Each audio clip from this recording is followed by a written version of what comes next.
Good afternoon, everyone, and welcome to the fourth session of SunoikisisDC Digital Classics, the digital approaches to cultural heritage semester. And this week, we'll continue the topic of 3D approaches to cultural heritage by introducing 3D imaging and scanning. I am Polina Jordanova from the University of Helsinki, and I'm here standing in for the organizers of this semester, Gabriel Bodar and Chiara Palladino, who unfortunately can't be with us today for the presentation, so they have delegated this pleasure to me. And it is my great pleasure to introduce the speakers of the session today. We have with us Megan Kasten from the University of Glasgow and from the Glasgow School of Innovation and Technology. And we have Mathilde Touillon-Ricci from the British Museum. They will take us through a theoretical introduction and will present some case studies on the use of various tools of 3D imaging. I will let them introduce themselves in more detail in a little bit. I'd just like to remind you that we are streaming live now on YouTube. So if anyone is following us live, I hope many of you are, you can participate directly in the session by asking your questions in the live chat. And we'll read them and respond to them when the time comes for that. In any case, we'd love to hear from you that are watching live. And so drop us a comment, say hi, say where you are watching from. So now to our presenters. Megan, would you like to introduce yourself? Sure. So I'm Megan. I'm based in Glasgow. I'm a research affiliate at the University of Glasgow after finishing a postdoc on the OHM project, which you'll hear more about in the presentation. And currently I'm acting as visiting lecturer at the Glasgow School of Art, School of Innovation and Technology. So that's me. And hi, I'm Mathilde Touillon-Ricci. I'm project curator at the Middle East Department in the British Museum in London. I work on the documentation and digitization of ancient Middle Eastern artifacts, especially inscribed artifacts. And my research background is it's from a museum practice based, and is to see how material culture, digital humanities interact, and how digitization and imaging is actually creating research data that can be used to understand the objects. Awesome. It is a pleasure to have you both here. So Megan, you are starting with the presentation. Is that correct? Yep. I'm going to share your slides now. Great. Looks good. Yeah, so just to give you an idea of the outline of the talk. So first we'll start by explaining these different multi-dimensional imaging techniques. So we'll start with 3D and the different kind of 3D approaches, and then we'll focus on, in this case, photogrammetry and a couple of 2.5 dimensional methods like photometry, stereo, and reflectance transformation imaging. And we'll go into more depth with those three approaches. After that, we'll talk about our research in digital imaging and how you kind of work with the outputs, the case studies that we kind of focus on. And then finally, we'll kind of look beyond imaging and discuss things like ethical considerations and discuss the different options for what you can use those outputs for. And then we'll lead into presenting the exercise, which is on the GitHub, of course. So we'll just be doing our different 3D approaches here. So just to kind of lead into the 3D methods. So there are lots of different methods that can be used to create 3D scanning, 3D images now.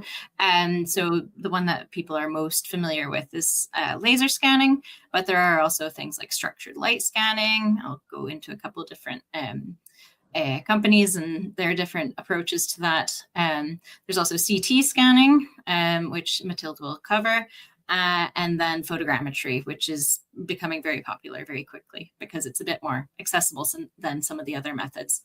But all of these methods, in one way or another, except maybe CT scanning, results in point clouds, which all of these 3D methods build up from measuring the surface of the object in some way or another, which we get into.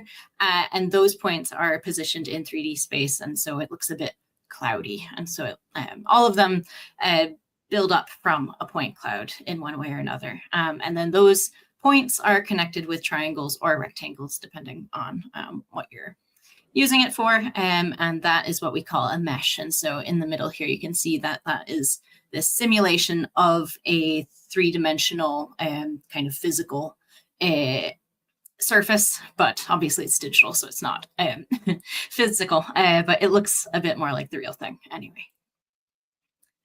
Right, and then I think Mathilde was going to take this next bit, although I don't think we need to switch slides necessarily. Thank you, Megan. So I think with Megan, we're going to show you, as Megan mentioned, a few techniques, a few approaches, and present case studies.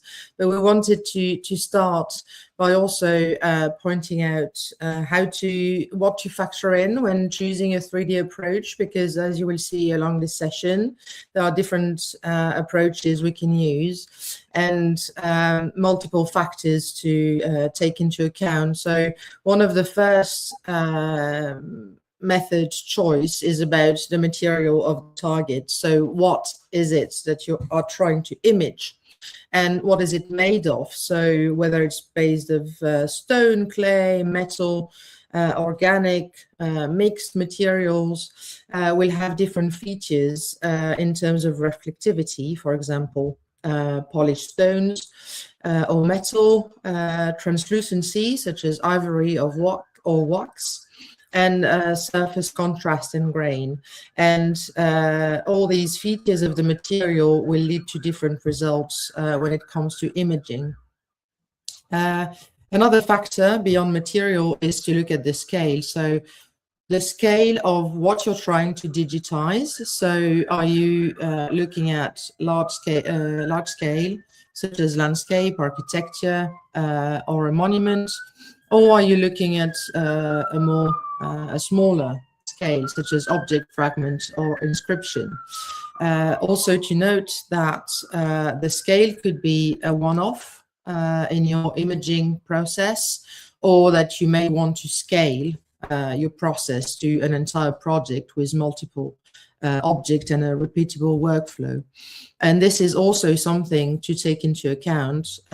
Imaging techniques will require equipment, whether it can be very complex equipment or very small equipment, but from experience, you always end up with lots of bits and bolts to put together. So do you purchase that equipment and make it part of your infrastructure?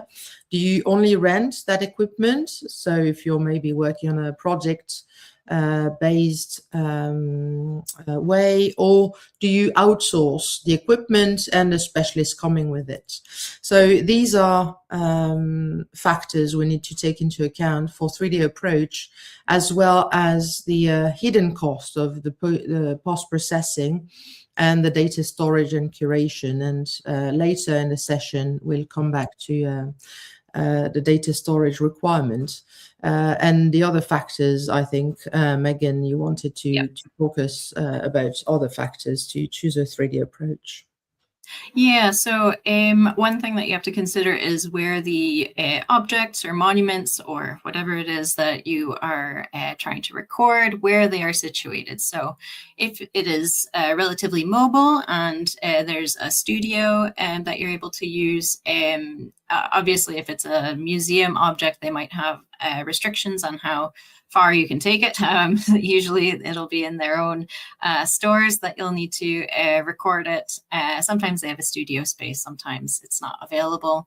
And so obviously you have a bit more control over lighting and kind of how it's positioned in those sorts of areas. Sometimes it's on display and it's quite large. I tend to work with stone sculpture, so that's often the case. And so we're unable to remove it from its display in the museum. And so you'll have to work in sometimes less than ideal positions and often with the public. And so that affects things as well. Otherwise, a lot of my work has been out in the field, and so you have to take that into account as well. The lighting situation, you'll see that a lot of these methods are actually really dependent on the lighting. Actually, all of these methods are. So you'll have to take into account any extra equipment that you might need.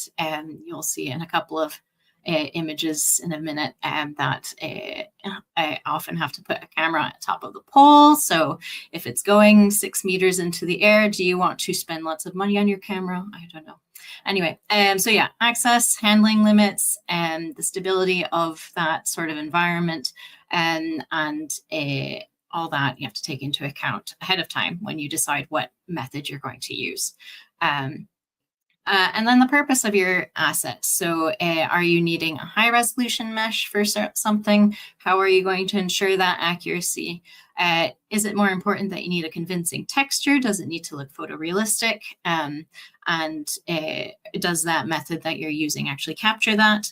And if you think of kind of further along, how you're going to display that 3D asset, is it going to be interactive? Things like that.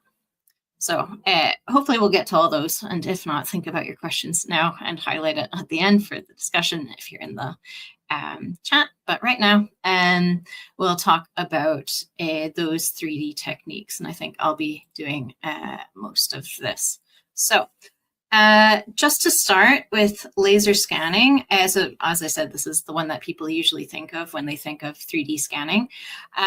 Most laser scanners, at least on a kind of building or landscape kind of scale, these operate on a time of flight principle, where a line of lasers is passed over an object. Those lasers reflect from the surface of the object, and then the sensor in the scanner records how long it takes to for that light to return to the scanner. And then that is how it builds those measurements of points up to record the surface. And so the way that it works is you have to, so if this is our object here, so a laser scanner like this, you would have to place it in strategic places around the room to ensure coverage of the object. And so there's quite a bit of planning that has to go into that. And you also have to be aware that there's often a data gap directly under the scanner where the tripod is. So lots of things to kind of consider, as I say, usually more for a large scale sort of data capture. For white light scanning, so it's a form of structured light scanning. So there's a couple of options. The one that I'm most familiar with is the Artec series, but any of these structured light scanners have a unit that projects pattern light onto the object, and then the cameras in the unit, whatever that may be, are in fixed positions and measure the deviations in the light's pattern to build up that 3D mesh. This is similar to how some triangulation laser scanners, more for small objects, work. It's a similar principle, but it measures deformation of the line of lasers. So there are a couple of options there for you to look into. But I've got a couple of photos of some of the Artec scanners in action. So the older versions needed to be hooked up to the laptop to capture data. And of course, you have to be a specific distance away, because if you think of those cameras, it's kind of an operating distance that is ideal for those cameras to record the distortion of light. And so you have to get kind of creative when it's a larger object to ensure that you get a good consistent scan from that scanner.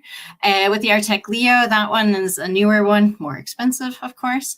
It doesn't need to be attached to the laptop to do data capture, which is great. There's a screen built into the handheld scanner that tracks your progress and kind of highlights if you've missed something. But you do have to then connect it up to the laptop to process that data. And so for the older version, you had to have it plugged in all the time, which obviously impacts where you can actually utilize that type of scanner. And the Leo is a bit more flexible with that. And occasionally you'll notice on some things that because we're working with projected light, when you have something that's reflective, it kind of causes issues in the texture. But Artec is good in that because it's been around for so long, when you open old files, it does automatically update it, but it doesn't magically make the scan data any better. You're still limited by those original data capture settings. So it's something to think about your scan requirements for your research question. As I mentioned, there's other types of structured light. I got to work with a blue structured light scanner, the Zeiss Comet L3D. This one actually has interchangeable lenses that you can change based on the size of the object. It has a couple of lasers, but that's for positioning of the object, not for the data capture itself. It still projects that pattern light, and it has an automatic turntable, which, of course, if you're working with museums, you have to get permissions to use that.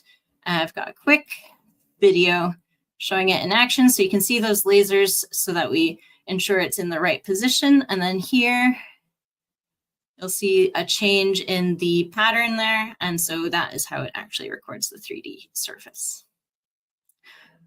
Okay, and I think Mathilde was going to cover the CT scanning here. Yes, thank you, Megan. So following up on those 3D capture, there's another technique, computerized tomography scanning, which we call CT scanning, that consists in a very simple way to say it, it's slicing layers of X-rays to reveal the internal geometry or structure of an object. So here I've put an example of a statue head, and it shows the slicing to see inside and to see what's the core of the statue is made of this coarse material. This is a technique that's been used sort of famously for mummies, Egyptian mummies of both people and animal. The strength of this technique is that it's non-invasive, so it can be very useful for sealed objects. It's been applied very successfully on ancient writing that are within their original case, so where the text cannot be read, cannot be accessed. But it is powerful, but very expensive. It requires specialist equipment, and it's analytically complex. It's not really optimized for surface legibility either. So it's a very specific 3D scanning method that's really reserved for anything we need to know about in terms of internal geometry. Sorry. I think Megan has shown quite a lot of array of the variety of 3D techniques there are. I hope you already get a sense of the strengths and weaknesses of some of them, and that there are a few things available in the field. But now we would like to go into much more focus of 3 of those techniques, and Megan's gonna start first with photogrammetry, and I'll follow then with photometric stereo, and we'll finish with RTI. Great. Yeah, so photogrammetry, obviously, it can be applied in a couple different ways. There's things like drone photogrammetry, where you can get landscape scale data. There's object photogrammetry, which is essentially what I'm going to focus on. And then there's phone photogrammetry, which I don't think we'll have time to talk about, but I've got a slide for it anyway, so you can refer to that later.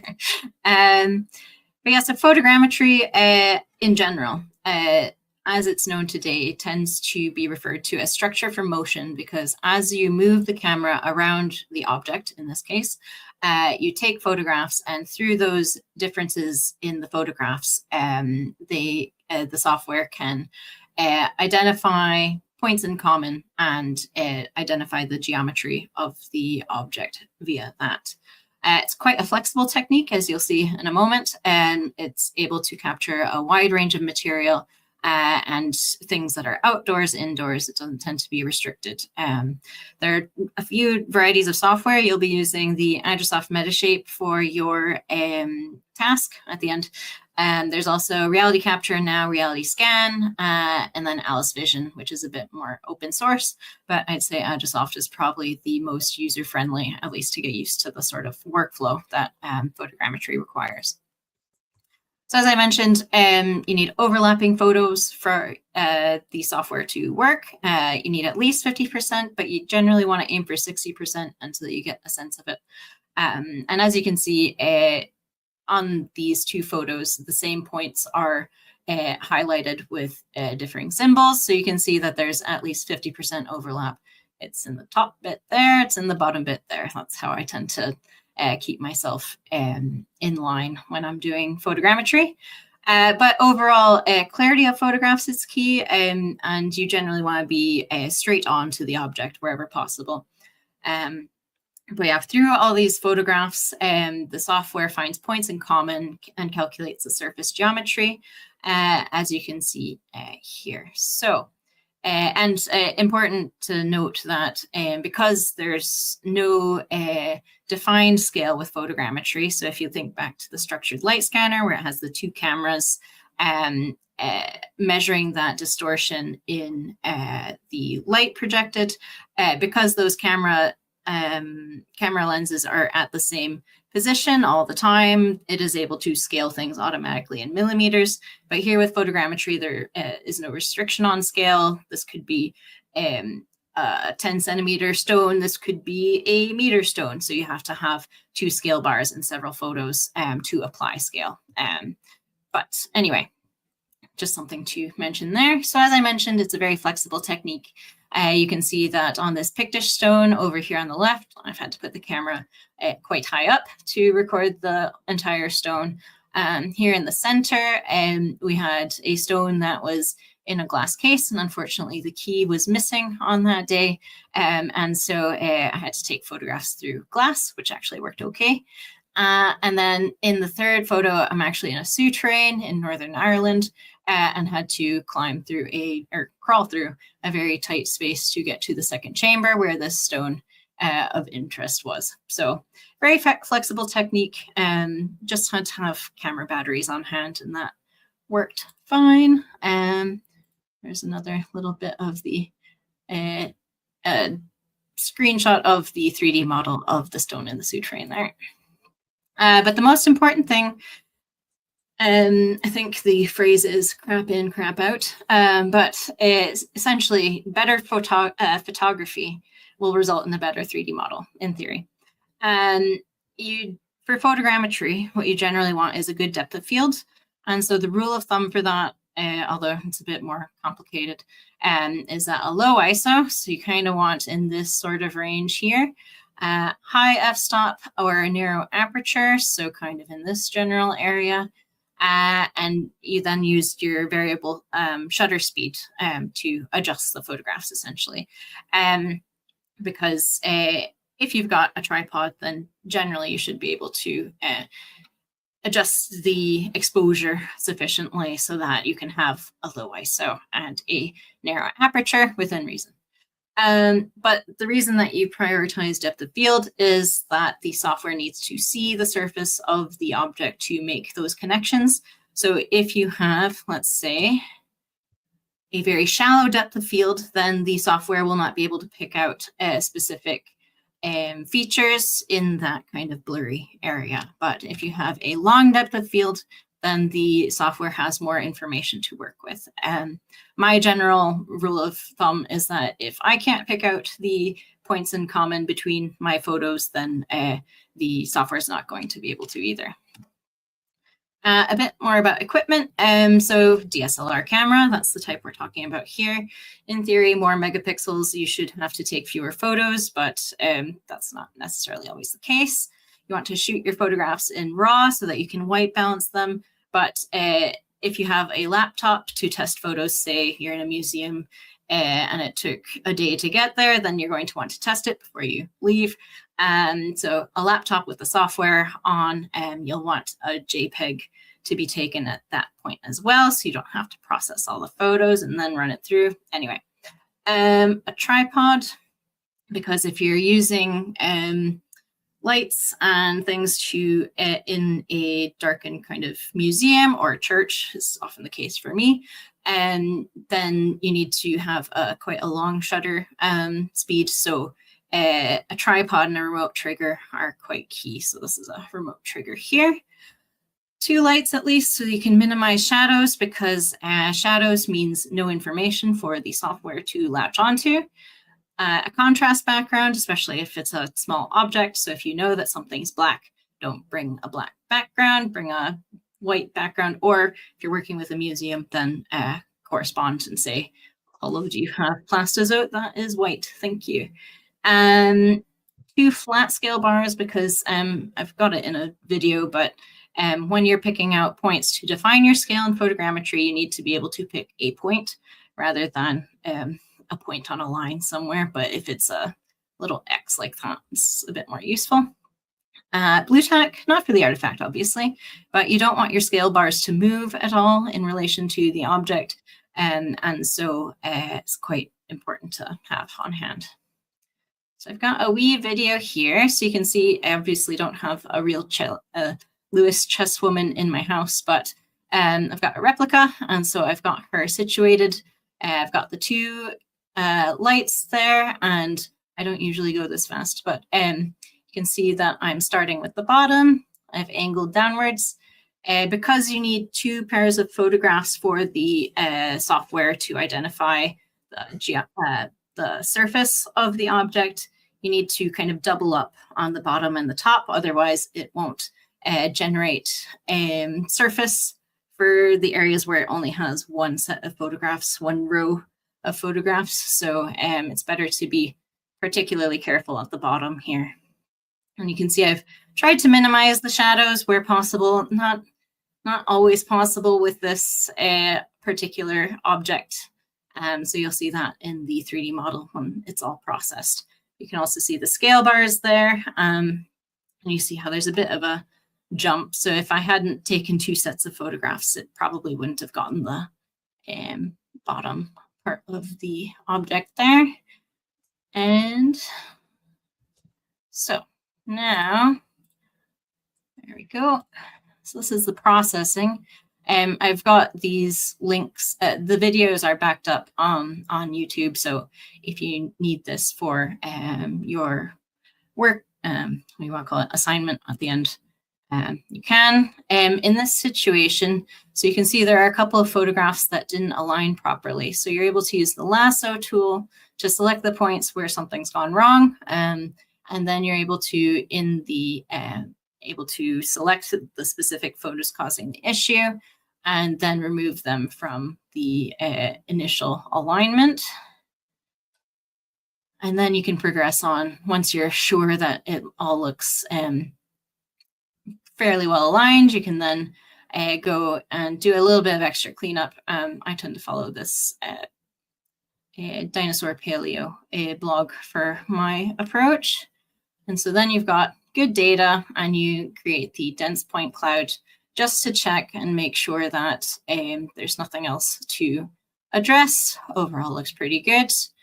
And you can see how, before I move on, because I've got more coverage in the middle, it's more confidence in that surface. So even though I've got 2 sets of photos covering this lower part of the model, it's still less certain than the spot that's been covered about 4 times. So, and then you generate the mesh. Generally it uses depth maps at this point, although you can generate it from the dense point cloud if that works better for whatever reason. Sorry, I thought I'd sped this bit up. Okay, so you can see the mesh here. And then of course with photogrammetry, you can generate the texture as well, which is the diffuse map in Agisoft.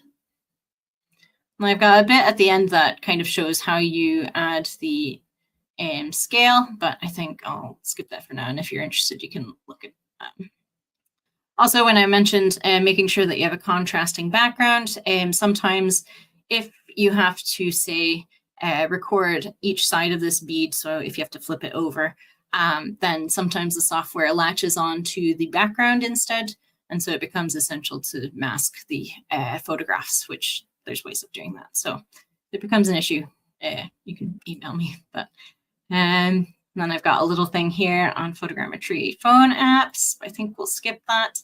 And here we've got software. When you actually export the 3D data, how you have to think about what software you're going to use to actually work with the 3D data. So something like MeshLab is open source and not too taxing on your computer, while something like Blender, it's a bit more of a jack of all trades kind of software. So you can do things like animations, 2D scenes, 3D scenes, texturing, things like that. But that is a bit more taxing on your computer. So, and then there's more professional ones as well. So something to keep in mind when you actually start working with 3D data. And I thought this would be a fun little thing you could do on your own time. So there's several models created by the British Museum that use these different methods. Now, note, it was 8 years ago, but they're all still really good. So there's photogrammetry, there's a structured light model, and then there's a CT scan. But we aren't going to have time to address that now, but something that you can access through the slides anyway. Right, so now I think it's Mathilde's. Thank you, Megan, and yeah, thank you for the British Museum object. I think it's very good to have all those different images of the same object. I think it's going to be very useful just to compare. And so we've had quite a presentation about 3D capture, but now I'd like to move on to what we call 2.5D approach. So you may wonder, what does that mean? Well, it means what it is. So it's more than 2D, but it's less than 3D. So what it means is that it focuses on the surface behavior by computing the reflection of the light, so the light surface interaction. So we're not modeling full volume with 2.5D imaging techniques. We're really looking at how the surface responds. And these methods, because of that particular focus, are optimized for inscriptions, worn reliefs, and low contrast surfaces, where a full 3D geometry would, in any case, add very little interpretive value. So the two main methods in the 2.5D realm are the photometric stereo imaging that I'm going to present right now, and one that is quite widespread in the heritage sector of the reflectance transformation imaging, known as RTI. So these photometric stereo imaging, which I'm going to call PSI from now on, it works on the basis of a fixed camera and a fixed object. And although it uses a camera, it's not photography. It uses the reflectance of the light on the object to infer surface orientation from controlled lighting. And so what we capture is not the depth directly, but how each pixel responds to light.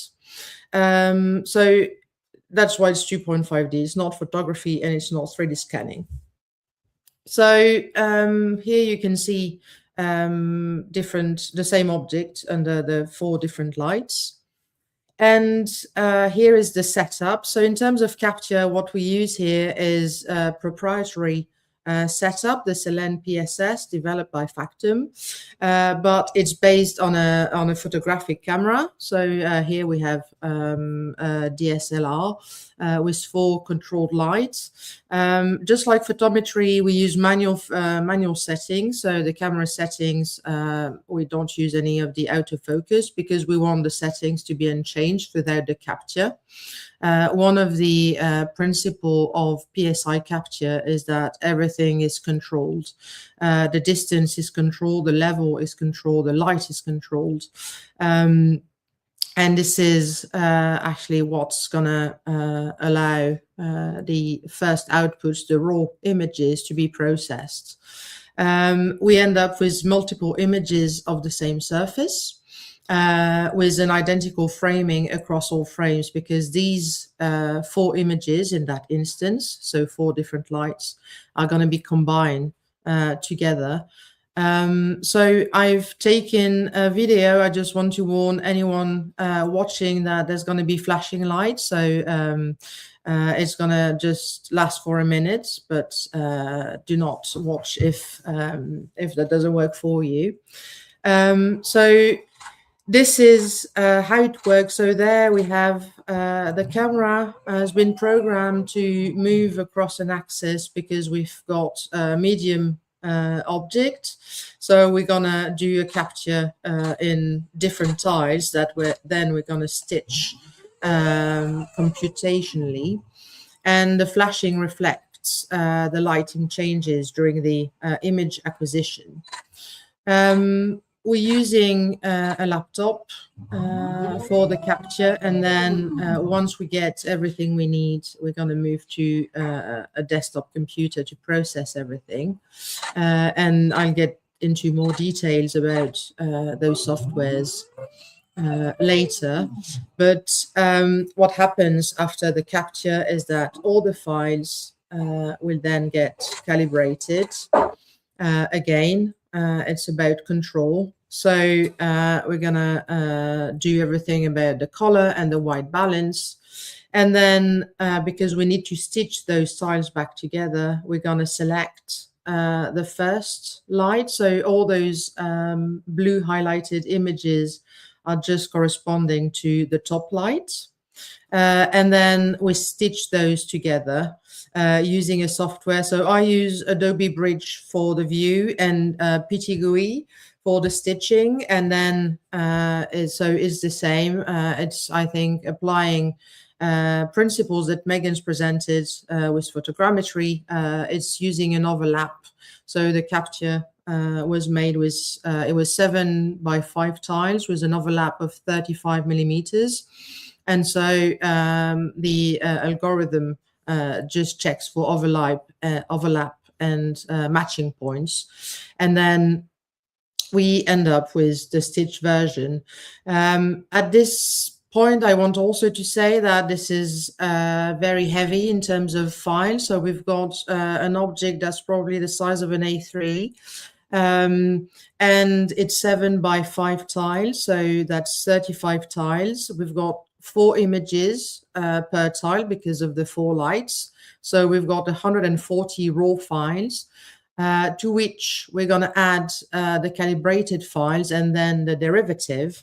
So in total for this object, we ended up with 915 files, 149 folders, and a total of 175 gigabytes. And with Megan, we're going to talk about data storage at the end, but it climbs very, very easily, especially that the resolution is 8,000 by 5,000 pixel for a 300 dpi on a 16-bit image. So it can go up very fast. Once the capture is over, then we get the PSI output. So the 3 main outputs of PSI would be a normal map that you see here. So it's the orientation fields, so to speak, of the image. So how is oriented each pixel. The albedo here. So it's, well, you could describe it as it's the picture combining all the different lighting. So it has no shadow, but it's a computational reflectance estimate. And it's called an albedo because the albedo effect was first observed on the moon. Because if you look at the moon, you see different shades, but they do not correspond to shadow. There is no shadow on the moon. The moon gets full sunlight. What you see is the relief. So the different shades that you see corresponds to the lakes and the mountains on the moon, not to any projected shadow. And this is exactly what PSI does. It uses the reflectance of the light to interpret surface information. And we also get this depth map that is similar to what we get in photogrammetry. To really see what happens as the surface, but deprived of any color information. We can also then merge those two. So on this image at the bottom, I've merged the albedo, so the no shadow image, with the depth map to get relief information with added color. What's important here is to also keep in mind that these outputs, they're not objects, they're interpretative surfaces. And they each visualize different aspects of the surface behavior. And it's always interesting to consider those outputs comparatively and not as some sort of photorealistic output. So if we have to summarize a bit PSI, it is really strong where shallow relief matters. And I've been using it, and colleagues have been using it for inscriptions and tool marks and erasures, as well as wear and rewritings. But it has limits as to the depth of field. So as I mentioned, this is not a volumetric capture. This is just surface. So any deep cut or would not be captured. The sweet spot is around 5 millimeter depth of field, and reflective surfaces such as polished metal would need to be polarized. So again, we sort of circle back to how we decided to choose our multi-dimensional imaging technologies at the beginning, that it is based on the material and what we're trying to do with it. So this is the first 2.5D approaches we wanted to present you with Megan, but we can also present you a similar technology of RTI that uses the same methodological framework, in that both PSI and RTI use multi-light capture. But RTI probably offers a lighter weight alternative that Megan will now introduce. Yeah, so that was fun. I didn't know much about, I don't know if Mathilde mentioned, but photometry is a bit more of a recent development. So it's quite interesting to see. But you can see the that reflectance transformation imaging, which I will refer to as RTI from now on.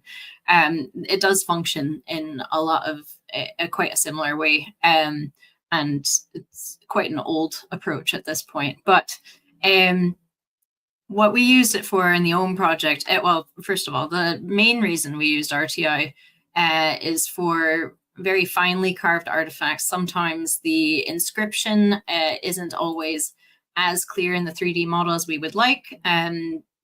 For whatever reason, it tends to be meshing algorithms, or if the surface of the object is quite reflective, that seems to affect photogrammetry results quite a bit. You'll see a couple of those here. So this is an antler tine that actually has 2 inscriptions on it. The one on the other side was a bit rougher, so that came out perfectly. But this one, it's on a very reflective surface, and so it's much more difficult to see it. And so the reason that I tend to pair RTI with photogrammetry is that you don't need a whole lot different of equipment when you've got one. So obviously you've got your camera, you've got your tripod. For RTI, you need the camera, again, in the same position with the same settings throughout. You need that little reflective ball there that is in the shot at the top there. And you need, well, if you're setting it up to something else, occasionally you need another tripod to set up that ball. But overall, the equipment that you need is pretty similar to what you need with photogrammetry, and that ball is the main difference. But as Mathilde said, it's all about tracking how the each pixel of the photograph reacts differently to different lighting positions. But with RTI, you can either use this reflective ball where the software knows how that ball reacts to light, and so that defines how it calculates how the pixels in the photographs react to light as well. So the ball is a bit of a proxy in that way. But otherwise, people often, some people prefer a dome. And if you're doing freehand data capture like I do, then you need to visually imagine a dome, basically, when you're creating your lighting positions for your RTI. But as long as you have generally good coverage, it tends to work out. But this dome is more about for objects that can be moved for one, and that fit under that for another. But overall, you generally want your light to be 3 times the width away from the object, and then you point the light at the center of the object. But that's not always possible, depending on where your object is, what is in the way, columns, different structural features might be in the way. And so that whole 3 times the width is a bit variable for different types of data capture. But in general, you want to imagine a dome and then get your lights in that position in relation to your object. And so here's another object from the National Museum of Ireland that has a hanging bowl that has a very faintly inscribed inscription on the rim of it. And so RTI was the best way to address that one in particular, just so that we could actually read what it was. So I've got a quick demonstration of how I would do it's a piece of paper on my wall. But anyway, imagine that it's an early medieval stone bracketed to the wall of a church instead. But you can see I've got the ball set up on a rod that is propped up by the other tripod that I have. And I have an app on my phone that is letting me trigger the camera without getting anywhere near it. Vibrations are a massive detriment to RTI, and if you have a subway or something going underneath your data capture area, that's also something to consider because it does affect the camera, unfortunately. There are ways to fix that, but anyway. Great.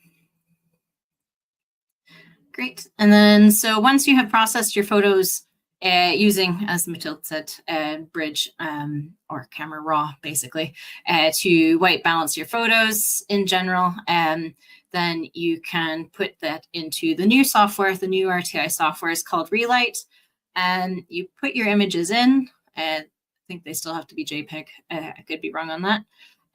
You have to define where your sphere is so that it knows what to look for those lighting positions. So you can see you have to double click and define where your sphere is, and it'll identify it. And then it'll calculate where those lighting positions are based on looking at the images. You can see my data capture was not the perfect dome, but it's enough to make the piece of paper a bit more legible.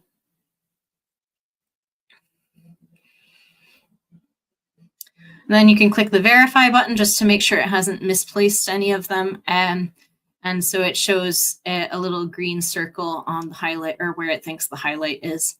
Occasionally, if you have lights from other sources interfering, that can be a problem. You can see here that if you do use an RTI dome, which I think they tend to run in the thousands of euros at this point, but if you do have an RTI dome, you can load a file for that. Here, I just have my reflective sphere. Then you can cut out anything that you don't want. I like to leave the RTI ball in. And then you can, by using highlight-based RTI, and you can then create an RTI file. Note that it does generate normals as well, and it has started to sort of create 3D meshes using the depth maps, but it's a bit iffy at the minute, so wouldn't rely on that. But anyway, interesting to play with anyway. Yeah, so this is the version. So we're under normals, you can ask it to create a mesh, but yeah, so Anyway, right. So that is the processing. Here we are. Thank you, Megan. So I think we've now reached halfway through the session. Maybe we could sort of recap that we've seen in part one that there are different capture methods, and that the object that each produce shows a different kind of evidence. So whether we want a full volumetric capture, whether we're interested in surface, the fact that shallow inscriptions are best captured by obviously surface-focused methods such as RTI or photometry, stereophotometry, rather than photogrammetry. Although we focused on the technical aspects of imaging in the first part, we'll next look at how the digital outputs we've produced with those 3D and 2.5D methods become the object of research, and the different kinds of evidence they show, how they're used by imaging researcher to interpret the data. And what also it means to interpret the data, and what are the responsibilities of working with digital surrogates of heritage objects. So, yeah, I don't know, Polly, is there anything we need to recap before we move on? Right, I don't see any questions yet in our live chat. So I'm hoping that if anything was unclear, our students that are watching live will ask about it. So I suggest we move on with the second part now. And if something requires more attention, I will also remind people that we have this linked in the sessions page on GitHub, so they can go watch the slides again and visit all the links, the useful links that you provided there. So perhaps let's move on with the second part. Let's go. Thank you, Polly. And yes, if anything is unclear, please use the chat, and we'll get to questions at the end of the session. So we're now, Megan and I have finished our capture, so to speak. So now we're ready to work with the digital outputs. And so we're shifting from capture to interpretation, and how those digital outputs, they shape what we can see, what we can measure, and also what we can discuss. So this is where digital imaging becomes research. It's also important to remember that the digital outputs we produce are representations, but they're not neutral facts. So that each image may emphasize certain feature of an object while suppressing others. Even though they look very realistic, in photorealistic, they are not still photograph. And so it means that reading a 3D mesh or an RTI file or a PSI composite, it requires literacy, and that reading those digital outputs is a research skill in itself, and it's the ability to interpret those representations as digital surrogates and not as faithful reproduction of the object. And this is also where the research questions that we asked at the beginning and that guided our method choice are reshaped by the outputs, because by looking at those digital images produced during the capture and processed, we often find unexpected features. And so all the processes, forces, and iterative and reflexive research design. So we go from questions to methods and back, always reshaping mid-process how we're progressing in the research. So now Megan is going to present us a case study on various projects she's been working on. So Megan, up to you. Yeah, so this is kind of focusing more on my recent postdoc with the OM project. it's a much larger project with lots of more interesting things as well. So if you're interested, you can have a look at the project page. It's more than just 3D, but you'll see why. It's pretty well suited to it. For those of you who are not familiar with the OM or OCHM script, it is one that was developed for primitive Irish. So we think that that took place about the 4th century AD. And whoever came up with it did a really interesting job. But it seems to be sort of based on the alphabetic structure, based largely on Latin. But they've done it in a really ingenious sort of way, developing it for the Irish language. So unfortunately, I don't know that much about the language. I know loads now that I've got 4 years under my belt, but enough to know I don't know enough about it. So the earliest versions of this script are 3-dimensional in nature. So if you imagine these vertical lines, so on the stones where these are carved, this is actually the corner of a monument. So you'll see a bit of that in the slides. It's only later that they start using a drawn-in stem line as the eris. Really interesting script. So yeah, if you want to learn more, it's there. But usually these inscriptions are names, and they usually include the individual's name followed by Mac or Macwi, or some variant of that. And then either the father's name or the grandfather's, or sometimes we even have a tribe name. So they are fairly certain that a lot of these are kind of political statements, if you want to think of it that way, in the landscape. And so a lot of our research questions kind of focus on comparing inscriptions across these different areas. So it originates, we think, in Ireland. It spreads to Wales, and it quite a bit in the earlier stages. And then Scotland picks up on it a bit later. And then Isle of Man has a great time with it. There's even a couple of examples in England. But you'll see why 3D was necessary for recording all these examples.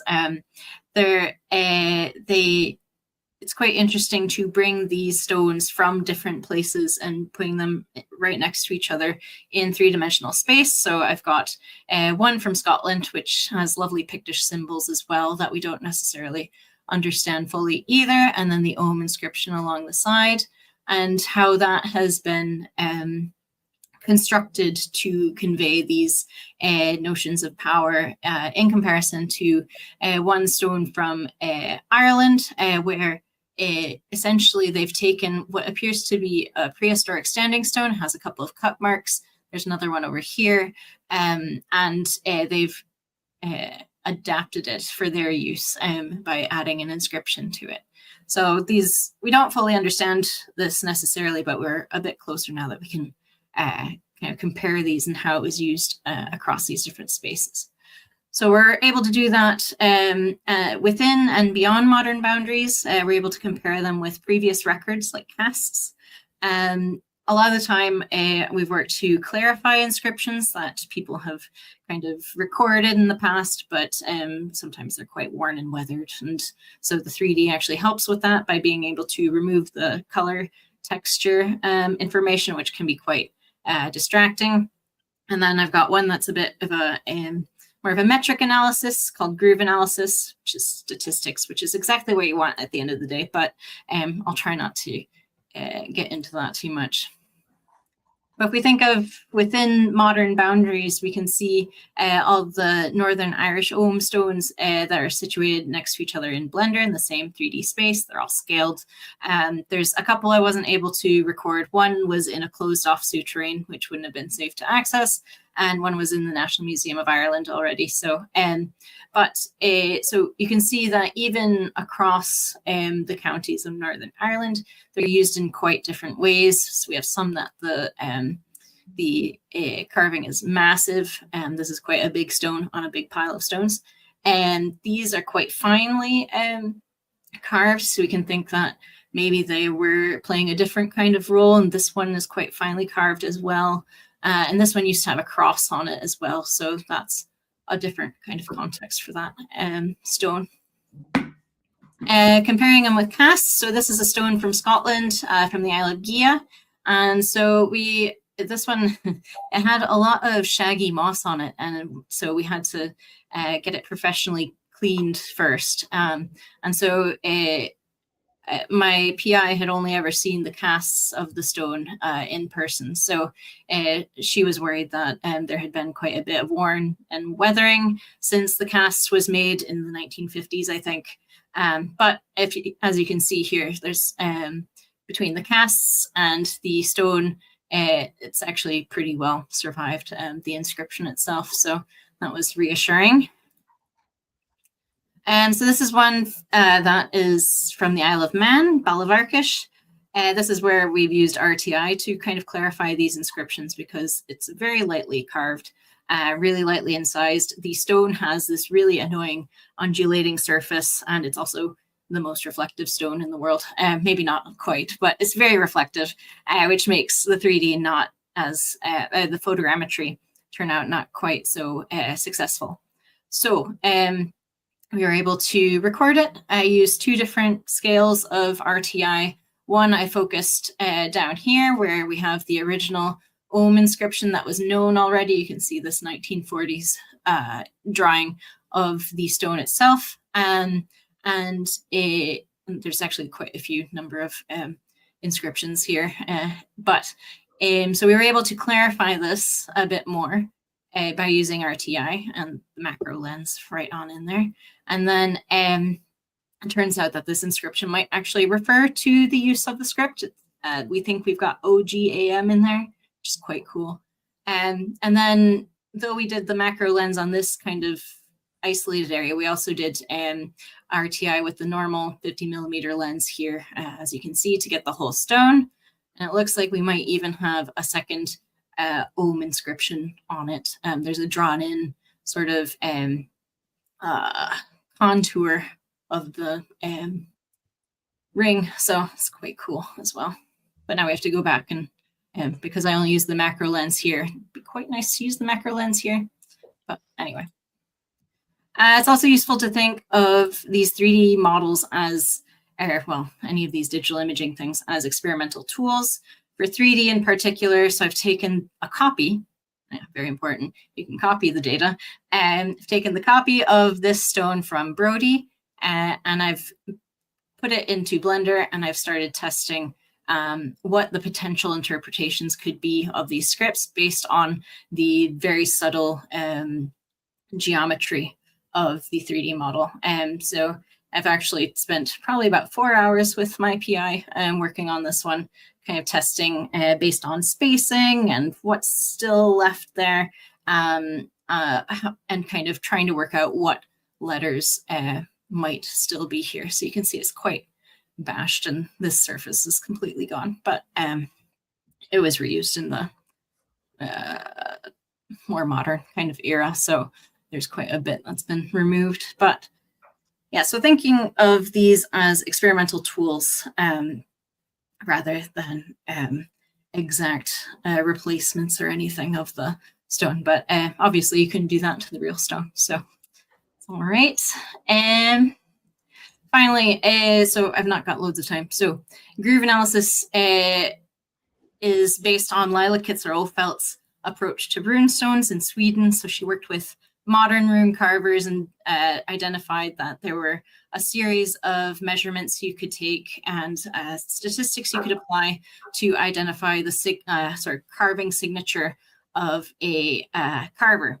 And so essentially the carving signature is, as you grow in professionalism, as you continue your craft, you get into a sort of groove. You get into a habit of how you do things.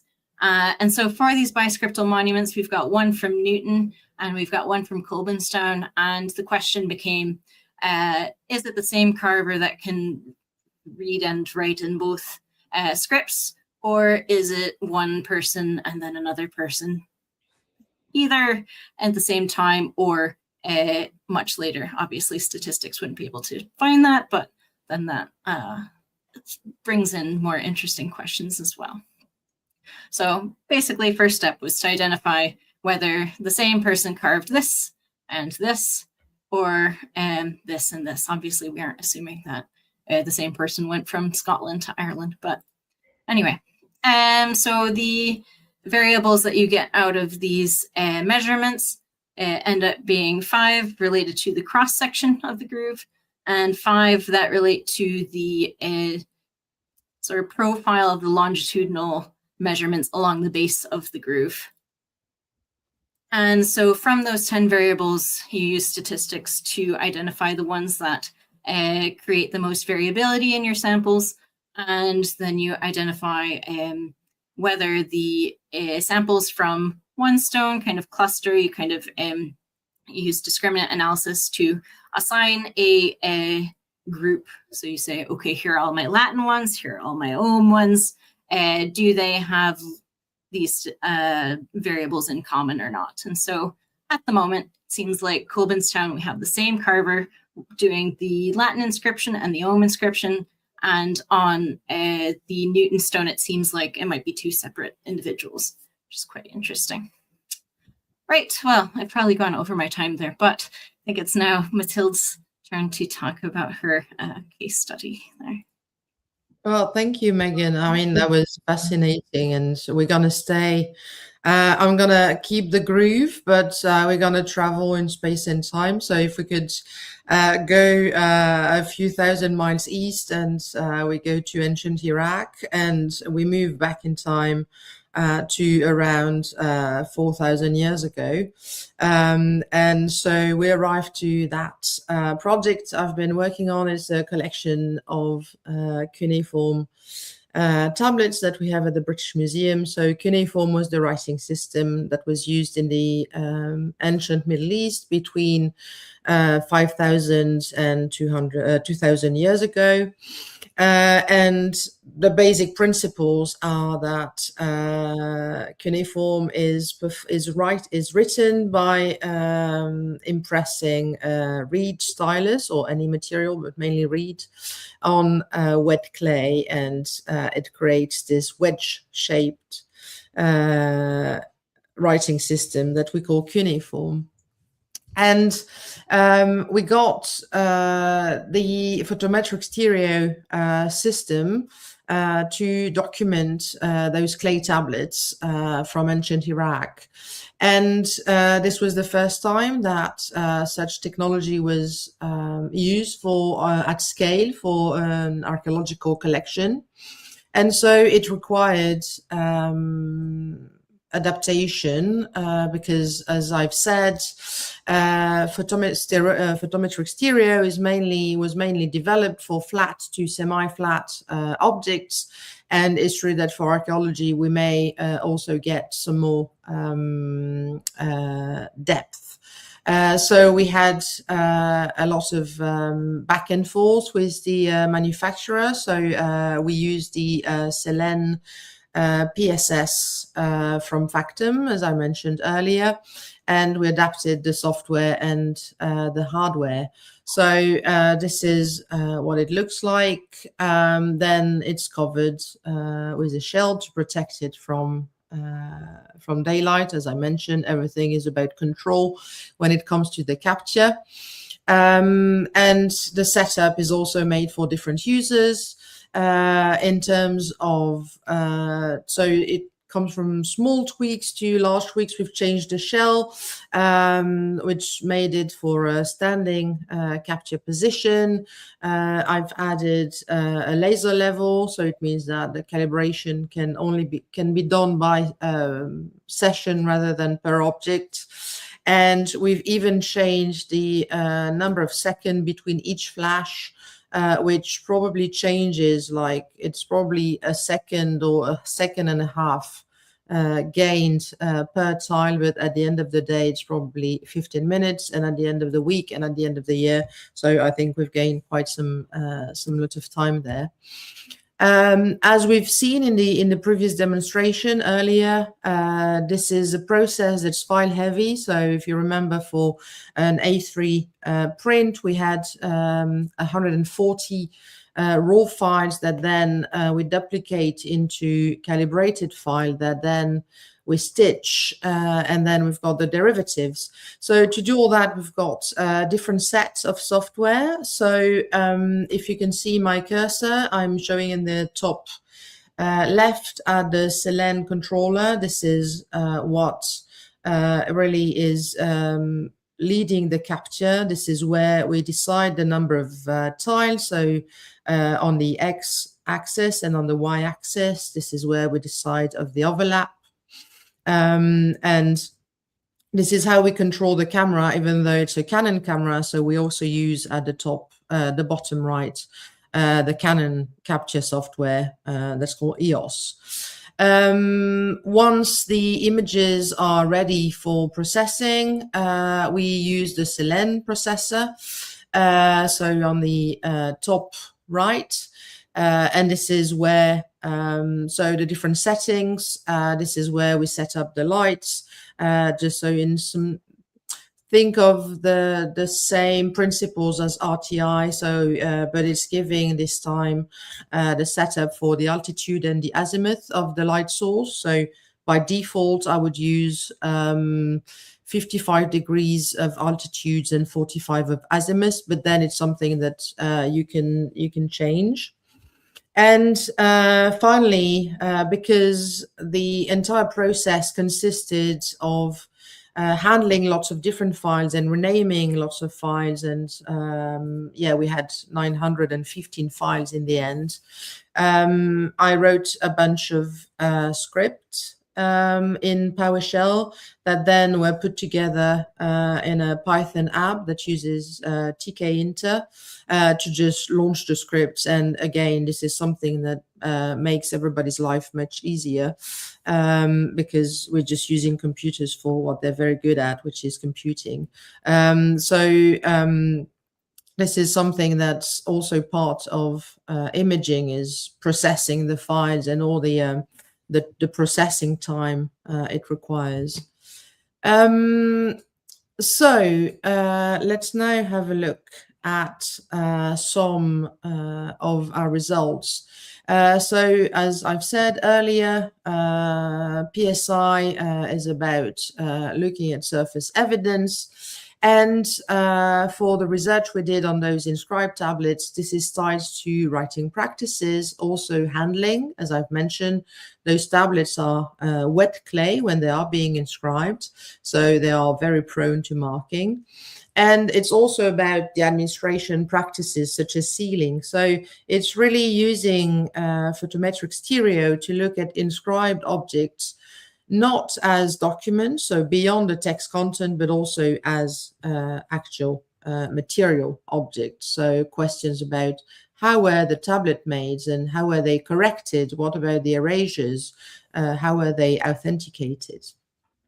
So one of the features we can see are the textile imprint. So I'm going to just try to zoom in, but you should be able here. So here you've got, you see those, I hope you can see those very faint line. You've got a very regular pattern that then you can see much more clearly on the depth map. This is a very regular pattern that corresponds to the weaving of a textile, and this is when the tablet was being set between being written and being dried. It would be put on some sort of textile, and so we have that mark here. And this is something that it's very faint and it can be very easy to miss just looking at the tablets. But yet it's very important to understand in what context were those tablets written, not the social context, but the actual space. We also have much clearer evidence of fingerprints. So I think this is one of the very interesting aspects of these clay collections, is that they capture a lot of the fingerprints, the hands that made them. And here, what you can see is a tablet that has fingerprints all over. So all those all those marks are just fingerprints. So this is quite an example. They're usually not as marked. So those two first example, the textile impression and the fingerprints, it's already showing us that beyond what's written, I should have mentioned those are administrative texts, so they usually record rations or movement of stock, sheep being moved from one enclosure to the other. But beyond that content, there is a writer and a reader and a maker. So these are the aspects we're trying to reach using imaging.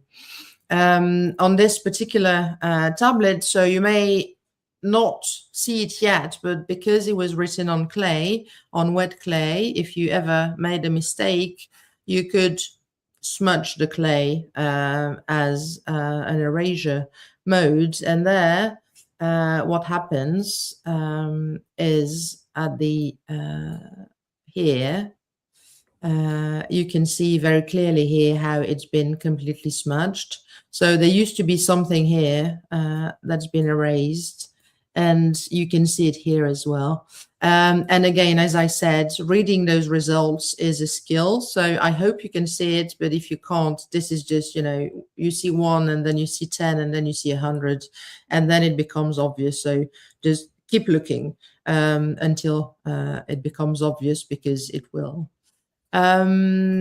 We can also see maybe more clearly erasures on this type of tablet. So it's slightly different, but it's the same idea. This is a distribution list of garments, so still an administrative text from about 4,000 years ago. And if we zoom in, what we see is, again, those erasures. Here, you can see them. And here, even more clearly. And there they seem to have been done with maybe some sort of tool, maybe a spatula, like is attested for much later Roman wax tablet. And this is something that we could see on the clay. This is not been completely revealed by imaging, but it just makes it effortless to see those features, and they become so much obvious and visible. We can also look at another type of surface information, which are the seals. So once a tablet's been written, it may also be wrapped up in a case. So it's another sheet of clay, of wet clay. You put the tablet in, you wrap it up, and then you want to authenticate and to label that clay. And here, this is a seal, a cylinder seal that's been rolled onto the surface of the wet clay to impress that motif and that inscription, so the seal being carved. And it's the same here. I've taken a nice example where the seal impression is nicely visible, but sometimes it's very faint, and it can be very difficult to access with traditional photography, especially as photography tends to suppress relief. And in those particular cases, the study of the writing on the ceiling is really a mine of information for anything regarding personal names and prosopography and following sort of people's biography. So it's really something that has enormous potential in terms of historical study. And this is enabled by using surface imaging. And although I've mainly worked on the cuneiform collection, I also wanted to see how the technology of photometric stereo developed on other material. And here I'm showing a manuscript page of showing the angel Israfil. It's manuscript, I think from Baghdad, from the end of the 14th and the beginning of the 15th century of our Common Era.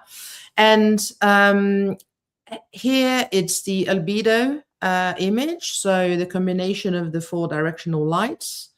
And here is the depth map, where we can see already some detail. So I hope you can see there. You can see the head, and you've got those points here. I don't know if you can see them. Let me grab a laser pointer.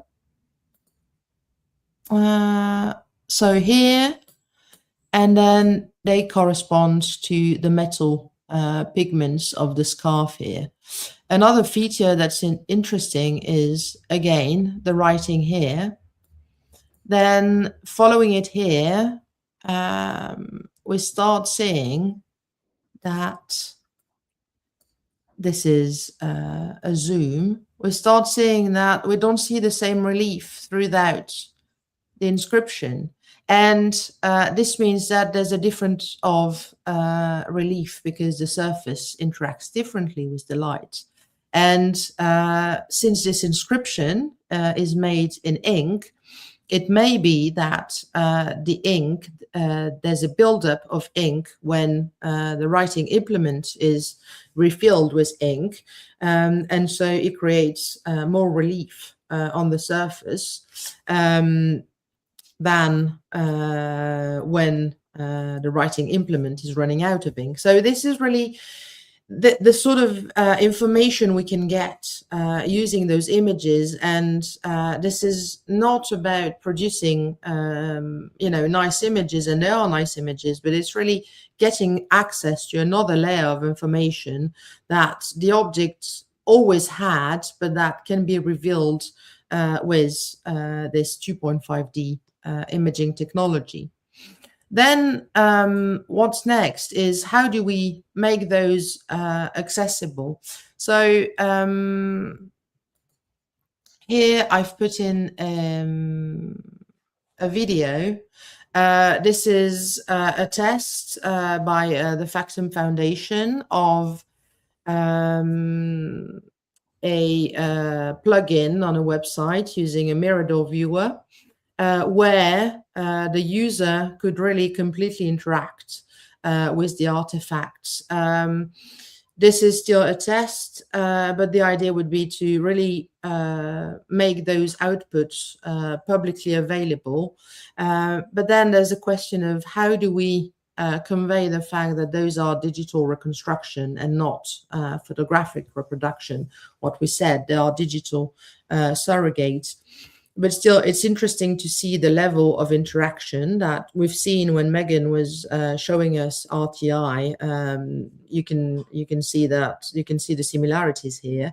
But in terms of research and remote access to cultural heritage, I see a potential. I don't know how we can, materialize it, but I think it's really important to keep in mind that this is what those imaging techniques can do. Well, there's so much more to say about that, but it's time to move on, I think. Megan, if you'd like to wrap up. Yeah. Good. Okay. Yeah, so I think to summarize, I think we can all see the parallels in the methods that we've been using in our case studies. So obviously photography and light, all at the most basic of levels. That's it's impressive how versatile photography has become, in that you can get these amazing outputs just by taking lots of photographs, to really simplify it. And so I think the most important thing to take away from this is that there are lots of different ways to get at the information contained in the material culture you want to look at. And it's just thinking about these methods as tools, and choosing the one that is ideal for the material culture that you want to look at.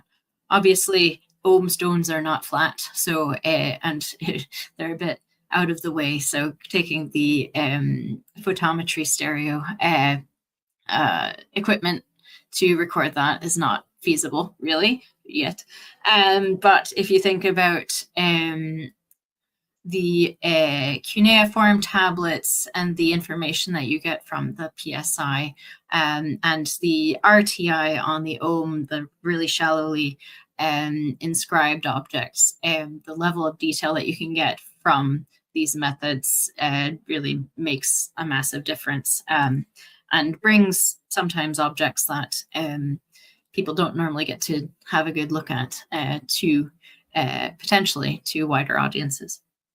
And I hope that we've conveyed that these tools are really important for re-examining surfaces that may not have gotten that much attention previously, and that removing the color makes a massive difference when you're trying to get at these construction or these construction materials and methods, and dealing with weathered objects and trying to work out what was actually written on it as well. So I think there's a lot to think about there in terms of how these have been applied in research and will continue to be applied in research really effectively. Right.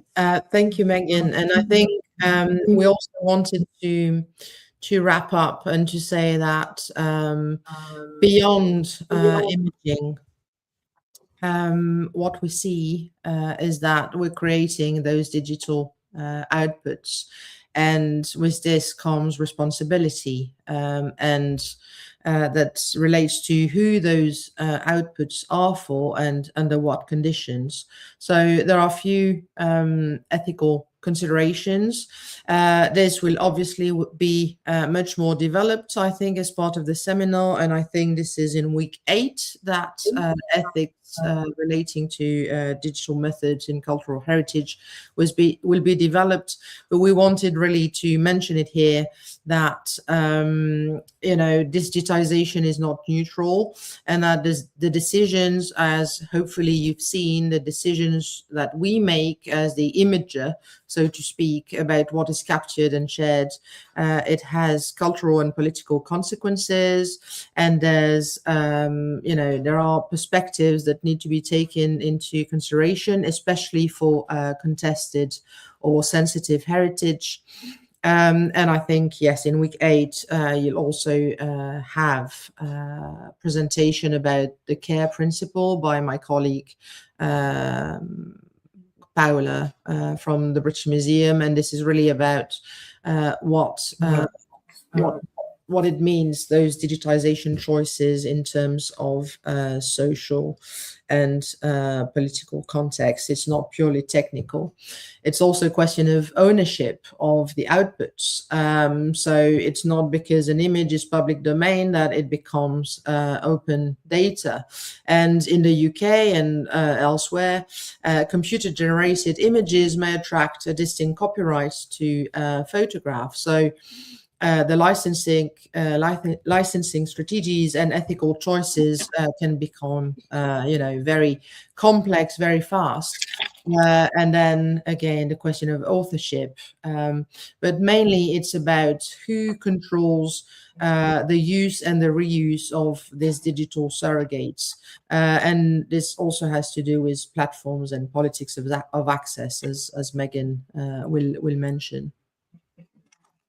Yeah, so sorry, I was causing echo again, so I've switched to headphones. So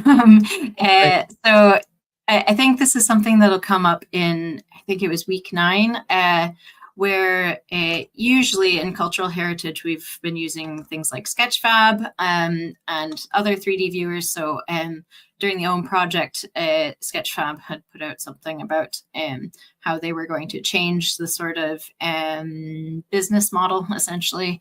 And so that ended up being quite a big change. So we'd planned on using Sketchfab, but then we decided to adapt the Bitfrost and newer version of 3D Hop that had been designed for dynamic collections and implemented for Bitfrost at University of Oslo. But it's a bit difficult. I think you're going to be talking about that with Thomas Flynn a bit more. But it's quite important to kind of think about that sustainability and long-term availability. If it's an open source viewer, then there's fewer issues, but you have to think about where that data is living and if the institution or the place where you have hosted the data is going to maintain it for a very long time. And there's also this issue with on-demand downloads. So obviously, ideally, we'd want the high resolution data available for download instantaneously. But when it's over a gigabyte for the full resolution 3D model, then that becomes a bit more problematic in terms of the environmental impact of making sure that those downloads are available and things like that. So it's all kind of a balance with this openness and responsibility of care for the 3D data, well, any sort of digital imaging data. And then that's another issue, archiving and data retention. So some people are of the mind that it's important to, well, obviously you want to maintain the 3D data. You want to keep that and actually deposit it in a repository. But then do you keep the 900 photos I used to create the 3D model of that really tall Pictish stone? What do we keep? Do we keep the JPEGs that I used? Do we keep the raw file that had been converted into a digital negative? And there's other things like, what is good enough resolution? Is it just for your research needs? Or do you go further? How fancy of a camera do we need to use? Things like that. And I think, Mathilde, did you have a couple of points to make there as well? Well, yes, I think it's really about what do we need to keep, what do we want to keep when you consider the environmental cost of data preservation. So the example I gave, so we ended up with more than 174 gigabytes. So do we need all of that? Do we need the final image? I think an equivalent is when you write a book, do you keep the final version? Do you keep all the drafts you've ever produced, all the version you've ever produced, the ones you have on your hard drive, the ones you have on your laptop, and the ones you've printed out? So it's really and I mean, I couldn't give you the answer because it's really a balancing act, but it's really about taking those into consideration and also thinking that this is a field that goes very fast. So we were saying, I think with Megan preparing the session, we were looking at reading references and thinking, oh, you know, this reference is quite old. It's 2000, it was 2015, I think. And we were thinking that in terms of digital imaging, this is a very old reference. But in other fields, you know, a reference from 2015 is still a recent one. So everything can become obsolete very fast because things do change very fast. So what do you keep? What do you not? You have it's a sort of tiptoe exercise. So I'm sorry, we can't really give you the answer, but just remind you to ask yourself the questions. Good. Yeah.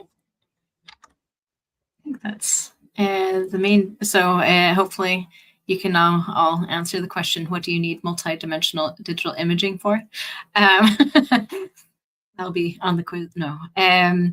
So yeah, so we've obviously focused on research applications driven by things that we and our teams are interested in addressing.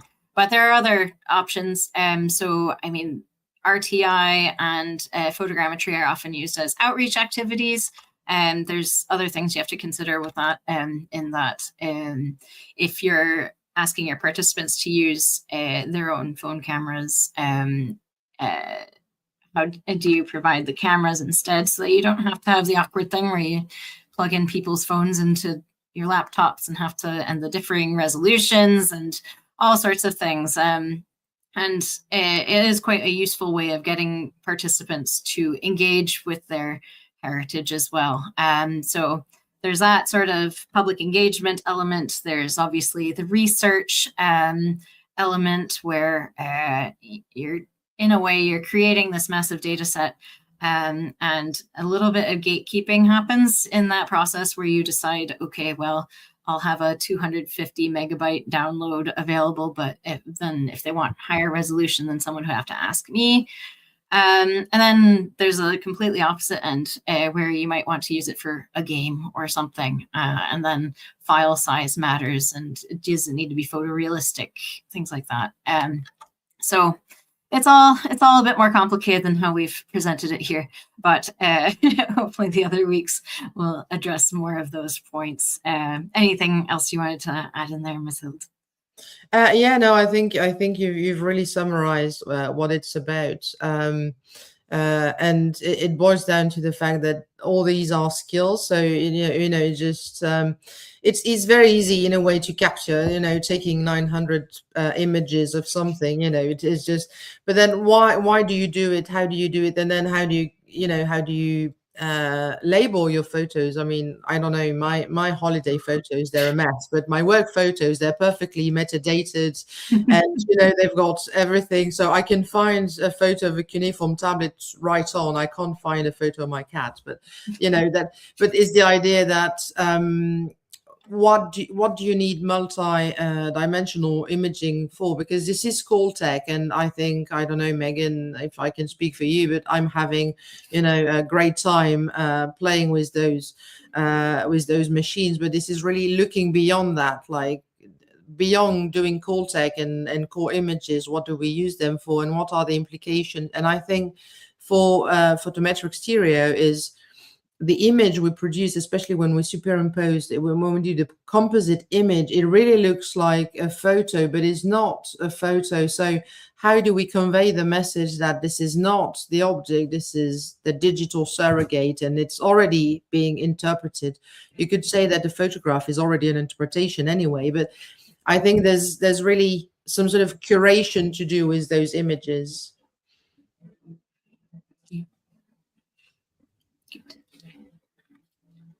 Great. So do we now introduce the exercise at the end here?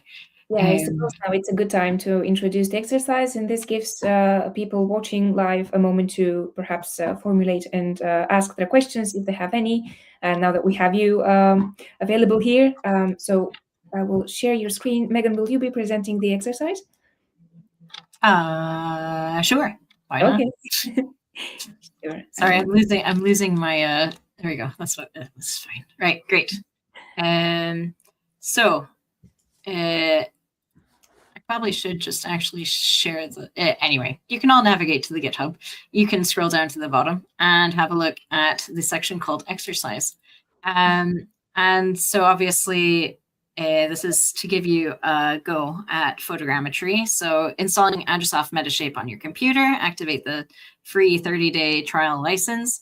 Have a go at recording anything you kind of like. I will say that anything black, reflective, white, very difficult. The first thing I tried to make a 3D model of was a very white reflective mug with a black outline design on it, and it went horribly. So I'd recommend avoiding all those things to start off. And you want to use any sort of photo taking device, but you want to ensure that overlap and make sure that you get, well, every possible angle of the object is, that's the tricky bit. So you end up thinking quite a bit about the three-dimensionality of that object that you're trying to record.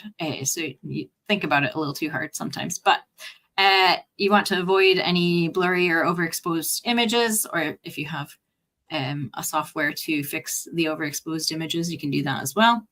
Import them into Metashape and then run align photos, build model, build texture. You can do the dense point cloud thing as well. And as I mentioned, I've got that video that you can refer to in the slides. Obviously the PDF is there, but the link should take you to an unlisted video. So Yeah, and then export your 3D model and see what you think. Oh, sorry.